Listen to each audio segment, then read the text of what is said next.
Hemos estado ya por algunas semanas en esta primera carta de Pedro y esta semana simplemente queremos continuar la conversación, de la cual, si tienen una Biblia, quiero que vayan conmigo al capítulo número 1.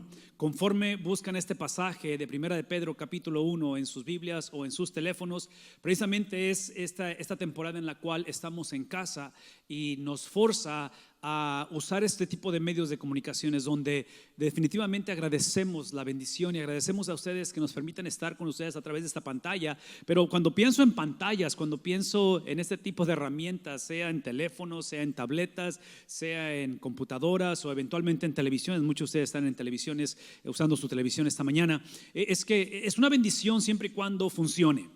Pero ustedes y yo sabemos y hemos tenido la experiencia donde la internet no está funcionando, donde algún programa nos está fallando, el famoso Zoom, que ha sido una bendición tan grande y que ha sido una de las herramientas más usadas, eventualmente no funciona. Y lo que nos forza a hacer es precisamente hacer esta cuestión de pausar. Por alguna razón tengo la impresión de que la regla no hablada, la subcultura de nuestra cultura, es que hemos comunicado que esta pandemia nos ha forzado a pausar. Y hasta cierta manera hay verdad en ello, porque como iglesia, por ejemplo, tenemos ya varios domingos donde hemos pausado, no hemos cancelado, pero hemos pausado nuestras reuniones corporales. Y todo eso es verdad y otra vez nos ha forzado a hacer ajustes, parte de ellos que estamos a través de estos medios. Pero a la luz de la Biblia, cuando se trata de una relación con Dios, la Biblia no habla de pausas en la vida del hombre. La Biblia realmente habla de restablecer, reiniciar, retomar, donde literalmente paras lo que estás haciendo e inicia algo completamente nuevo. Inclusive hablar de la primera carta de Pedro, que es una de las razones por qué la escogimos para navegar esta temporada en la que vivimos y específicamente enfocarnos en la voz de Dios a través de este apóstol, a través de esta audiencia de él, que son iglesias, que son familias, que es una experiencia en la cual ellos literalmente no están pausando. Ellos, por diferentes circunstancias, una de ellas tiene que ver con la fragilidad de esta nueva experiencia llamada la Iglesia de Cristo. Digo fragilidad en el sentido de estructura. En nosotros, por ejemplo, estamos en lugares como esos donde estructuralmente se han consagrado, se han dedicado, se han formado para precisamente este tipo de experiencias. Hace 2000 años no existía eso. Inclusive encontramos una transición donde originalmente se reunían en las sinagogas. Cuando empieza esta conversión de judíos, del judaísmo hacia el cristianismo, de gentiles o no judíos, dentro de sus prácticas religiosas y filosofías al cristianismo, eventualmente de las sinagogas van a ser echados fuera. Donde hay un cierto tipo de experiencia de andar como nómadas, eventualmente, que es parte del contexto de primera de Pedro, viene la persecución. A donde voy con esto es que simplemente estos cristianos de hace 2000 años no fue tanto que pausaron, sino que empezaron algo completamente nuevo en un estilo de vida, en una manera de ver la vida, pero específicamente de relacionarse o de vivir para el Dios de la Biblia. Inclusive a través de todo lo que estamos hablando, porque otra vez es parte de la cultura en que están viviendo ellos, esta cuestión de discipularse mutuamente, porque es algo colectivo, a la luz de la Biblia literalmente se deletrea hogar. Porque es ahí donde sentimos otra vez como cultura, como escuelas, como iglesias, como gobiernos, como negocios, hemos pausado, pero realmente esta pandemia desde el aspecto espiritual no es una pausa. Es un restablecer donde trágicamente como nación, como cultura, esta palabra se la hemos delegado a instituciones. Se la hemos dado a tal vez ministerios, a tal vez iglesias, a tal vez experiencias o instituciones académicas donde somos discipulados y agradecidos estamos de todo ello. Pero a la luz de la Biblia, quien realmente fue comisionado, tomado para hacer esto es el hogar. Entonces, ¿será posible que dentro de los designios de Dios, dentro de la manera en que Dios se ha manifestado a través de estas últimas semanas, nos ha forzado el Señor a retomar, no a pausar, pero a retomar el discipulado desde la perspectiva bíblica, donde no es accidente que estemos en casa, no es accidente que estamos pasando muchas horas, la mayor parte del tiempo entre hijos, entre esposos, entre padres, donde ahora hemos obviamente valorado aún mucho más el contacto fuera del hogar con otras personas o nuestras responsabilidades. Una vez más, a la luz de la Biblia, esto es el motor de arranque, esto es como como el evangelio fue penetrado, fue ilustrado, fue vivido, fue experimentado, donde en el hogar, eventualmente en la vida pública, simplemente la vida pública hace 2000 años, donde había confusión, persecución, doctrinas que se filtraron en la iglesia, si simplemente el hogar fue la incubadora, fue la experiencia donde la iglesia aprendió a navegar todo lo que estaba sucediendo. Es obvio que no estoy en contra de la estructura de una iglesia, de la estructura de un gobierno, de la estructura de escuelas o de instituciones, pero una vez más, todo ello tiene que ser simplemente la manifestación de lo que sucede de una manera personal, de una manera de intimidad. Y una vez más, no es accidente que estamos en el hogar en un domingo como este. El apóstol Pedro, hablando a la iglesia en momentos en los cuales había confusión y la iglesia no tenía el lujo de pensar que estaba pausando. La iglesia estaba retomando, reiniciando, reconsiderando, porque sus vidas literalmente estaban en juego, porque dar o declarar un seguimiento o tal vez lealtad a Jesucristo implicaba terminar en un coliseo romano, implicaba terminar como una antorcha humana, porque eran quemados vivos, muchos de ellos. Es ahí donde el apóstol Pedro, hablando a la iglesia, no la que pausa, pero la que retoma la conversación desde la base bíblica, que dice a ellos, hablando acerca de los profetas, porque los profetas o el Antiguo Testamento es la Biblia de ellos. Entonces ellos están hablando desde ese aspecto, donde dice ellos, se les reveló que no se estaban sirviendo a sí mismos, sino que se les servía a ustedes. En otras palabras, si vamos a ser la generación como ellos, donde en lugar de pausar y de pensar que simplemente estamos por una transición, donde queremos que Dios simplemente siga bendiciendo lo que queremos regresar a hacer, en lugar de experimentar algo nuevo en Cristo, tenemos que iniciar con este entendimiento de que en la cuestión de la salvación o la doctrina de elección, porque dice el apóstol Pedro que ellos, hablando de los profetas, fueron elegidos, fueron seleccionados, fueron separados para una causa, para una tarea específica, es que la elección de ellos, como es la elección de la iglesia, aunque es para nosotros esa elección, aunque la salvación es para nosotros y ha llegado a nosotros, no se trata de nosotros.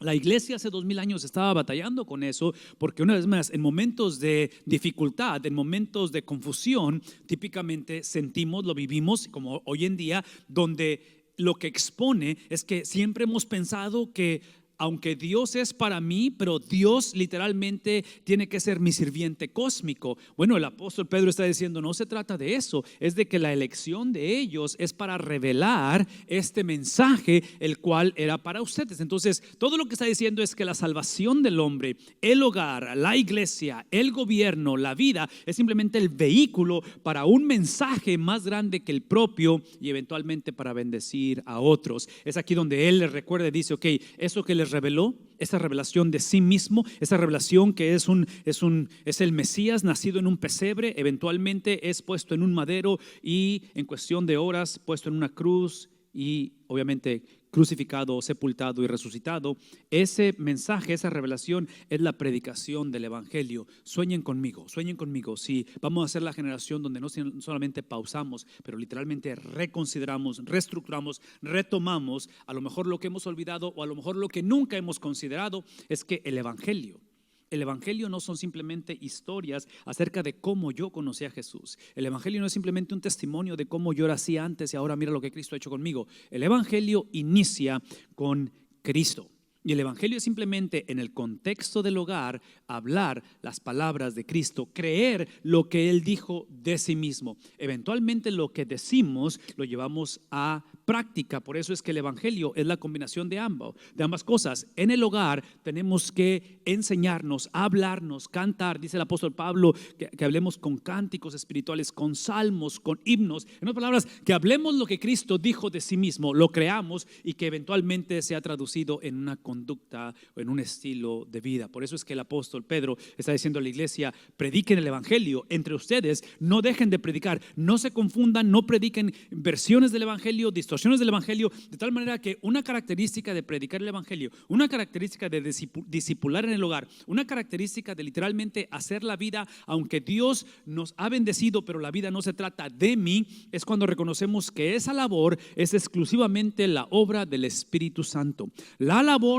de no hacer la vida acerca de mí, de quitarme de este egocentrismo y enfocarme en la persona de Cristo basado en lo que dijo de sí mismo y basado en su estilo de vida, es algo que requiere al Espíritu Santo para que lo motive, lo mueva, lo crea, lo forme en la vida de cada uno de nosotros en el hogar. Inclusive por eso es que eventualmente hablo a solteros o menciono la soltería, porque si en la soltería estos distintivos no son los que caracterizan una relación de noviazgo o la vida de soltero, va a ser bien difícil que esos sean los distintivos en la vida de matrimonio.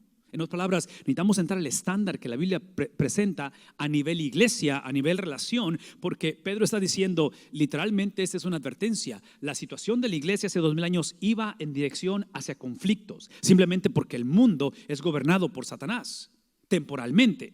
Entonces, cuando el conflicto se aproxima, cuando la situación nunca antes vivida se hace presente, Pedro está diciendo, este es el antídoto para ello, donde ahora el Espíritu Santo, hablando de la doctrina del Espíritu Santo, que es el motor de arranque de esto, entendemos que su sello es el indicativo, donde es un evento trascendental que sucedió o que sucede cuando la persona acepta a Cristo. No implica conducta. El sello del Espíritu Santo es algo que sucede bajo la doctrina de la elección. Regresando a los profetas, no fueron elegidos porque ellos calificaban por su conducta, fueron elegidos aún por la conducta que tenían. Entonces piensen en la salvación de nosotros. Nuestra salvación no es el producto de porque ahora pensamos, sentimos o teníamos ciertas cualidades. Cristo nos salvó aún por nuestras cualidades, aún por nuestros distintivos que no eran nada atractivos, de tal manera que ese sello del Espíritu Santo tiene que ser traducido o vivido o experimentado en su llenura. Entonces, ahora sí, cuando somos sellados, lo que produce es una llenura, y la llenura ahora ese es un imperativo. Y uso estos términos porque tenemos que distinguir esto claramente. Esta es la conducta, esta es la experiencia. Si lo traducen a nivel de matrimonio o cualquier otra experiencia de legalidad, esto sería literalmente el firmar esa acta de matrimonio, y esto sería el caminar literalmente a llegar a ser uno. ¿Qué es lo que estoy diciendo? Esto es lo que estoy diciendo, que la salvación de la vida del hombre no es una conducta, es lo que produce una conducta, pero la salvación de la vida del hombre es extremadamente exclusiva, es simplemente una transacción legal donde somos sellados por su Espíritu.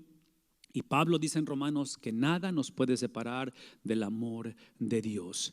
Estos principios, mi oración ha sido la oración a través de todo este tiempo, es que estando en el hogar, abrazando el evangelio en el hogar, lo enseñemos, lo retomemos una vez más, no porque estamos en pausa, es porque es el tiempo de asumir la responsabilidad. Ahora que estamos por regresar a la vida normal, como luego decimos, ahora que estamos por reincorporarnos a la rutina de nuestras responsabilidades, nada malo con ello, esperamos que suceda y que suceda pronto, pero esto tiene que ser la base de cómo navegamos la vida una vez más. Por lo tanto, aquí es donde él simplemente dice, esa es la razón, y hace una transición de decir, ahora que esto está claro y que inició no en una pausa, pero en algo que es completamente nuevo, en un sello, en una llenura, es ahí donde dice él, ese por eso, esa transición está basada en el imperativo donde la llenura de su espíritu no es la conducta mejorada de una nación o de un mundo después de una pandemia. Yo sé que ahorita estamos valorando mucho y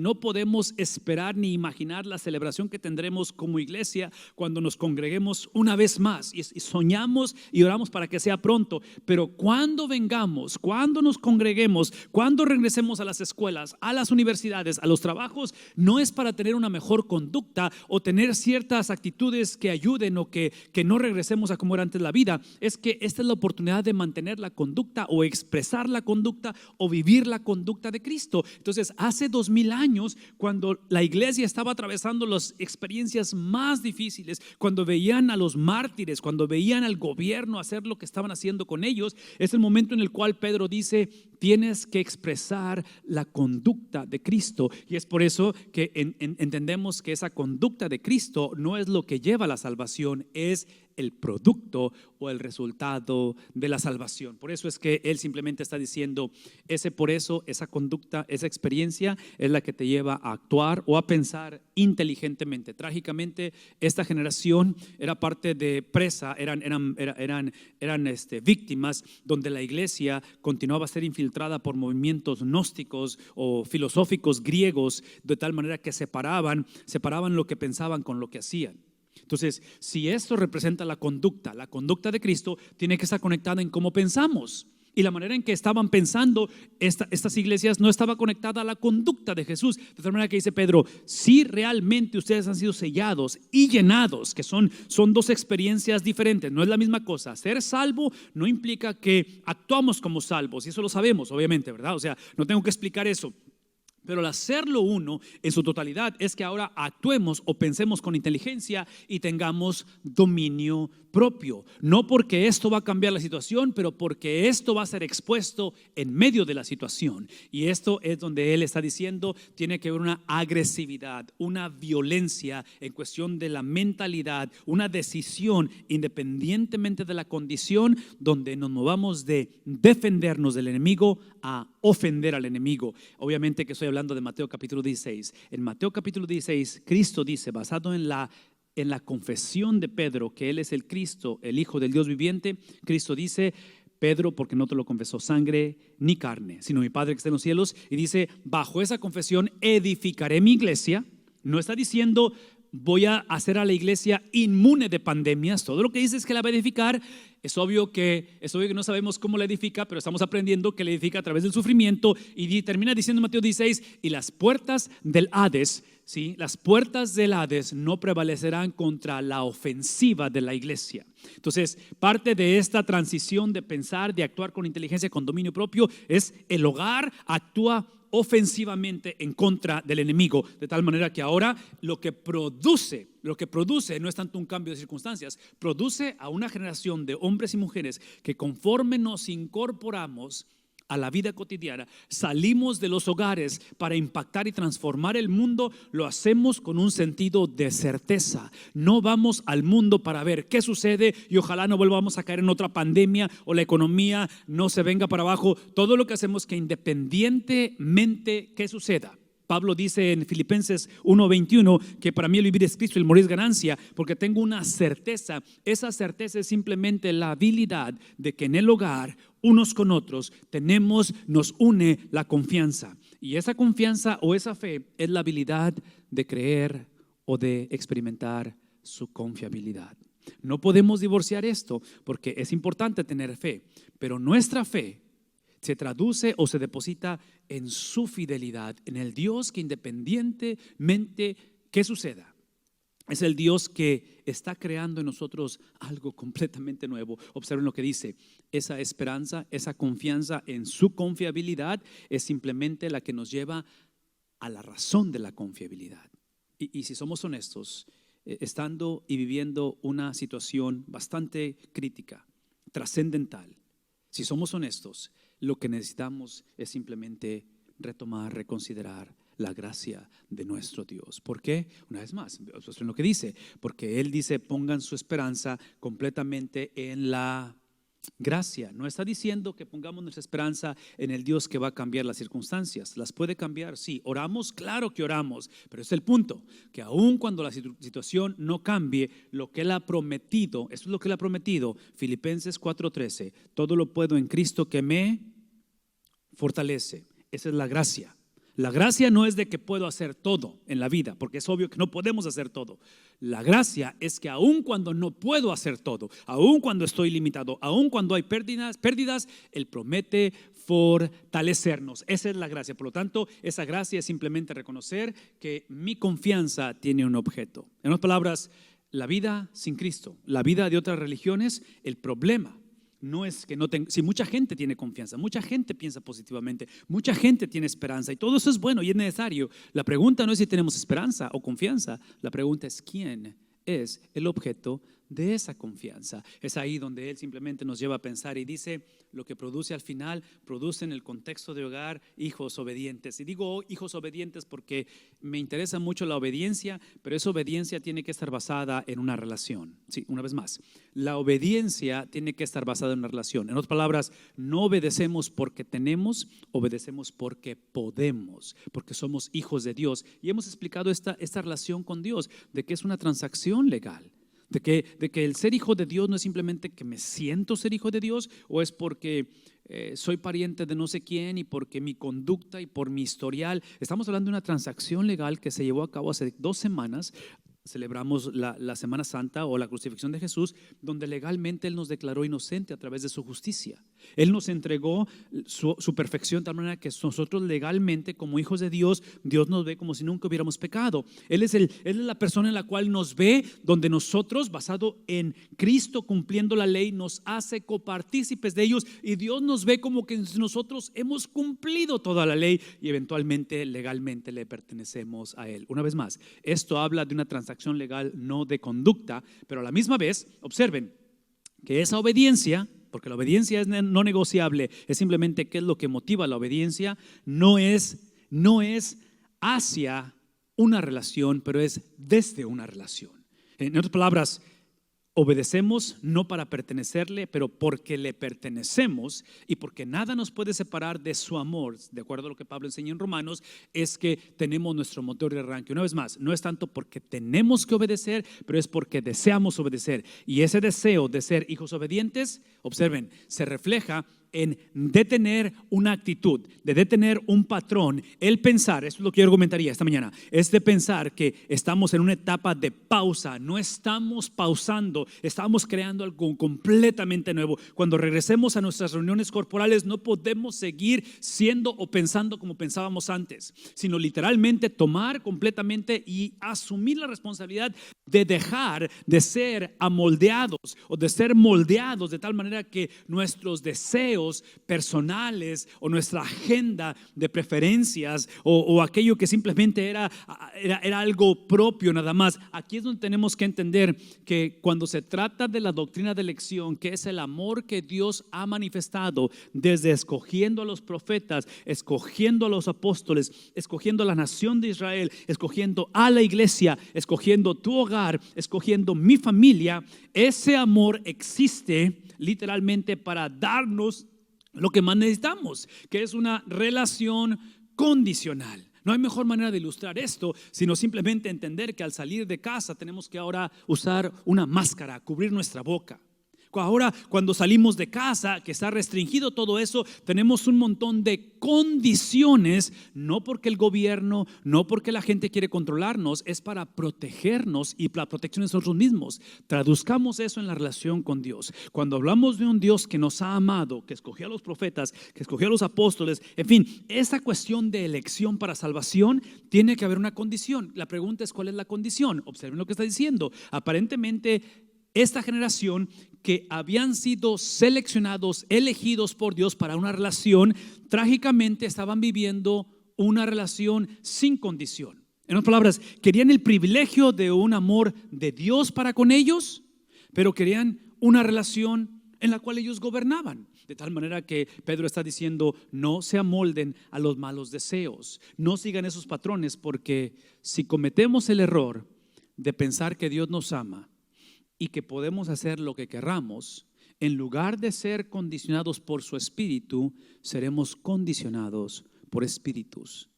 En otras palabras, las condiciones del Padre que nos ha dado es literalmente la persona del Espíritu Santo. ¿Qué estoy diciendo? Esto es lo que estoy diciendo, que en la intimidad del hogar, en la intimidad del matrimonio, en la intimidad de hermanos con hermanas, hijos, padres y abuelos, la agenda de Jesús, la manera en que nos discipulamos es que solamente hacemos, hablamos, pensamos y actuamos lo que el Espíritu Santo aprueba. Si el Espíritu no lo aprueba, simplemente no lo hacemos. Si el Espíritu Santo no patrocina o endorsa o firma como si fuera un aval nuestras acciones o nuestros pensamientos, simplemente no lo hacemos. Y ese es el problema de la iglesia, de tal manera que termina diciendo él, más bien sean ustedes santos.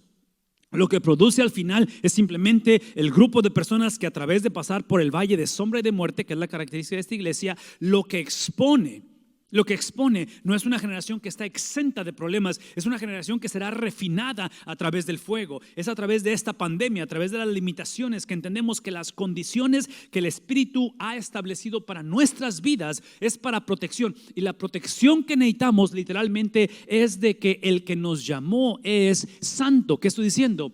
Que Dios no puede ser burlado, Que Dios no es el Dios que nos ve y dice, ok, en medio de la pandemia están tomando una pausa de la cual ellos necesitan ponerse de acuerdo y figurar qué van a hacer económicamente o en su hogar o en sus emociones o en su sexualidad.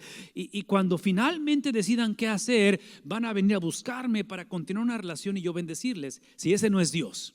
Sí, lo que está diciendo el apóstol Pedro es que la persona de Dios es aquella que su carácter y su soberanía consumen, son fuego consumidor. Y eso implica entonces que lo primero que el hombre experimenta después de atravesar o vivir todo lo que hemos dicho desde el versículo 12 hasta donde estamos ahorita, es que lo primero que el hombre entiende es que el hombre merece infierno, merece separación del carácter de Dios, de que nosotros no estamos.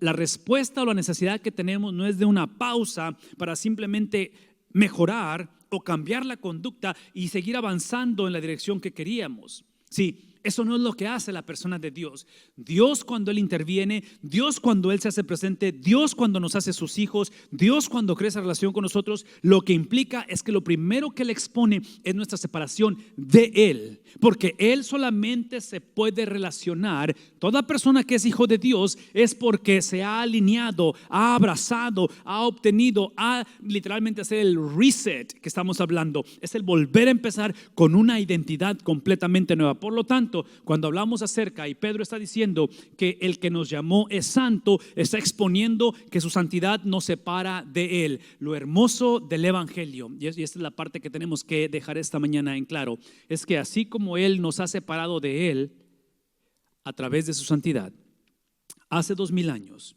Él tuvo que separar de sí mismo a su propio Hijo, el cual había sido obediente, el cual no merecía ser separado. Pero para poder llevar a cabo la transacción de adopción legalmente, el Padre tuvo que dar la espalda al Hijo. El Hijo, estando en el madero crucificado, Él dice: Padre, ¿por qué me has desamparado? Es ahí donde la santidad de Dios, donde se convirtió beneficiosa, porque anteriormente era letal para nosotros. Y es por eso que ahora el que es santo, ahora dice el apóstol Pedro, más bien por Cristo, por la transición, es de que ahora ustedes como comunidad, Dios no ha dado una pausa, Dios ha dado un nuevo principio, donde ustedes no son la mejor versión de ustedes, donde ustedes no, ahora que la pandemia se disipa y regresamos a la normalidad, no es porque venimos con más ganas, con más ánimo y ahora sí vamos a echarle más dedicación al asunto, es que ahora ustedes son declarados santos delante de Dios. Eso implica que ahora, a través de Cristo, el carácter, la soberanía de Dios literalmente habita en ustedes, de tal manera que a ustedes, así como antes habían sido separados de Dios, en Cristo ahora son separados para Dios. Es por eso que queremos orar, porque la iglesia a través de los años ha cometido el error, las familias hemos cometido el error de cuando se trata de la santidad de Dios, hemos tratado de ser selectivos. Escogemos lo que nos conviene como si fuera un buffet. Escogemos lo que se acomoda a mi agenda, porque lo que decimos es que estamos en una pausa. No estamos en una pausa, estamos en una etapa completamente diferente, donde la santidad de Dios ahora es extensiva, donde la persona que se ha encontrado con Cristo es para vivir bajo la soberanía y la totalidad del carácter y la actitud y la mente del Cristo de la Biblia. Si nunca has conocido al Cristo que te ha amado y que desea hacerte su copartícipe de la bendición de nuestro Dios, la invitación es simplemente que dejemos de pensar que todo lo que requerimos es una pausa, es simplemente una reflexión, una reconsideración de lo que está sucediendo. No podemos seguir pensando así. Algo nuevo está haciendo Dios en nuestra generación. Algo nuevo quiere hacer en tu hogar, quiere hacer en tu vida. Pedro nos acaba de explicar lo que requiere, lo que implica, lo que se ha hecho y el papel que jugamos. Mi oración es que este mensaje haya sido claro. Mi oración es de que esta mañana tú tengas la disponibilidad en tu corazón de decirle sí a este evangelio y es el Dios que te ha llamado a ser santo. Es el Dios que es santo, que por su santidad te separó de Él. Así es que tienes que pedir perdón por tu pecado, tienes que arrepentirte de pensar que todo lo que necesitabas era una pausa en tu agenda y que simplemente un Dios que te reconsiderara otra vez. Y ahora que Él es santo y te apartó de Él y tú estás dispuesto a confesar ese pecado, Él te está ahora separando, no de Él, pero para Él. Y esa es la bienvenida que tenemos, que recibimos en la familia de Dios, desde un hogar, en un trabajo, en una iglesia, en una nación. Si esa es tu plegaria y esa es tu oración, simplemente te invito a que repitas conmigo esta oración y le digas al Señor: gracias, gracias por la oportunidad de entender esta mañana que antes de yo poder declararme o considerarme ser un hijo tuyo, primero he sido un enemigo de ti, donde tú literalmente declaraste guerra en contra de mi maldad, en contra de mi soberbia, en contra de mi desobediencia. Gracias esta mañana porque creas en mí, dilo conmigo, creas en mí el deseo y el anhelo de confesar no mis errores, pero mi pecado, no mis etapas de juventud, pero literalmente mi injusticia, mi rebeldía. Perdóname, transforma mi corazón y permíteme esta mañana de pasar de haber sido separado de ti, ahora ser separado para ti. Creo que esta experiencia la vivo a través de Jesucristo, el cual murió por mí y hoy lo recibo como mi Señor y mi Salvador. Si esa ha sido tu oración, te doy la bienvenida a la familia de Dios y agradezco el tiempo que nos concedes esta mañana de pasar juntos. Padre, en el nombre de Jesús, bendice a cada persona que ha orado, bendice cada hogar y perdónanos cuando hemos creído que estamos en una etapa de pausa, cuando todo lo que tú quieres hacer es iniciar algo completamente nuevo a través de Cristo. Y es en Él, en el nombre de Jesús, que oramos. Amén.